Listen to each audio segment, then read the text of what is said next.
خاموش شہزادی۔ ایک زمانے کی بات ہے، ریشم نگر نامی ایک سلطنت تھی۔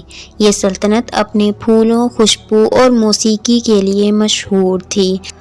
یہاں کے لوگ کہتے تھے کہ جس دن محل کے گھنٹے خود بجنے لگیں گے اس دن جادو دوبارہ لوٹ آئے گا۔ ایک صبح محل کی فضا میں پھولوں کی خوشبو پھیل گئی۔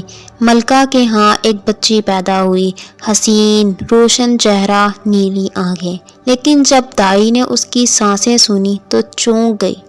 بچی کی آواز نہیں تھی، وہ روتی نہیں تھی، صرف خاموشی سے دیکھ رہی تھی۔ بادشاہ نے کہا، یہ ہماری خاموش روشنی ہے، شاید یہ بول نہیں سکتی مگر اس کی آنکھیں ہزاروں لفظ کہتی ہیں۔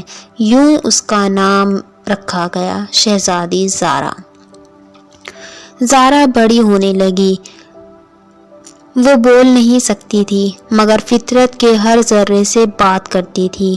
پرندے، ہوا، درخت سب اس کی خاموش زبان سمجھتے تھے۔ جب وہ محل کے باغ میں جاتی تو پھول خود بخود کھلنے لگتے، اس کی ہنسی کے بغیر بھی فضا میں خوشی محسوس ہوتی۔ لیکن محل کے کچھ لوگ اسے منحوس کہتے۔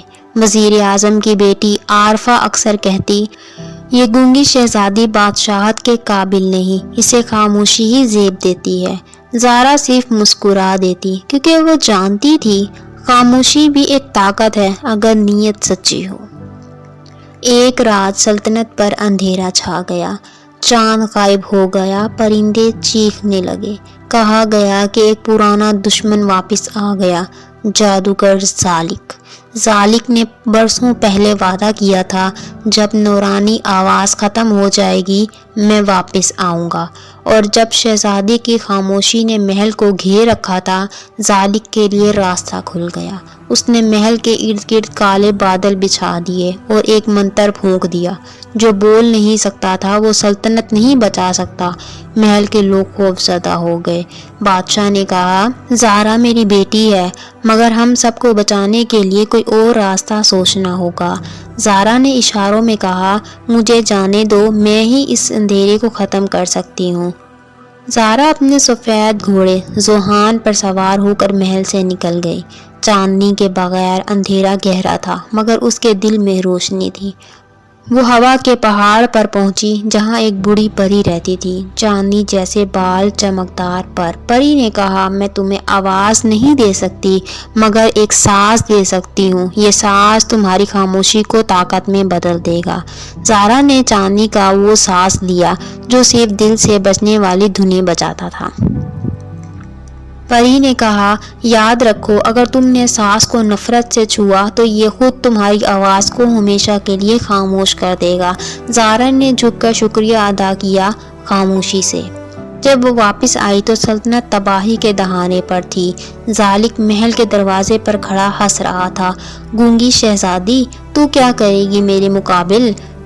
زارا نے سانس اپنے دل سے لگایا اور آنکھیں بند کر لی۔ دھیرے دھیرے ایک نرم دھن بجنے لگی، ایسی دھن جس میں نہ آواز تھی نہ لفظ، مگر ہر دل دھڑک اٹھا۔ پھول کھلنے لگے، بادل چھٹنے لگے اور آسمان پر چاند لوٹ آیا۔ ذالک چیخنے لگا، یہ کیسا جادو ہے؟ زارا کی دھن نے اس کے کالے منتر توڑ دیے، سانس کی روشنی نے اسے راکھ میں بدل دیا، اور پہلی بار زارا کے لبوں سے ایک آواز نکلی، ہلکی سی مگر روشن۔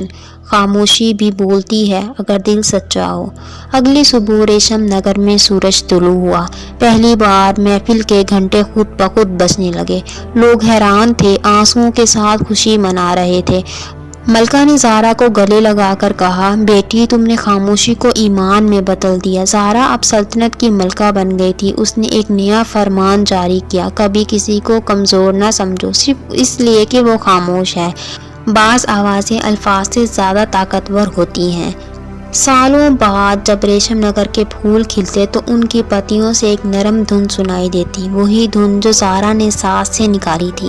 کہتے ہیں اگر رات کے آخری پہر دریا کے کنارے بیٹھا جائے تو اب ہوا بھی سرگوشی کرتی ہے۔ شہزادی زارا کبھی نہیں مری، وہ خاموش روشنی بن کر زندہ ہے، ہر دل میں، ہر دعا میں۔ یہ کہانی ہمیں یہ سکھاتی ہے کہ خاموش لوگ اکثر سب سے بلند صدا بن جاتے ہیں۔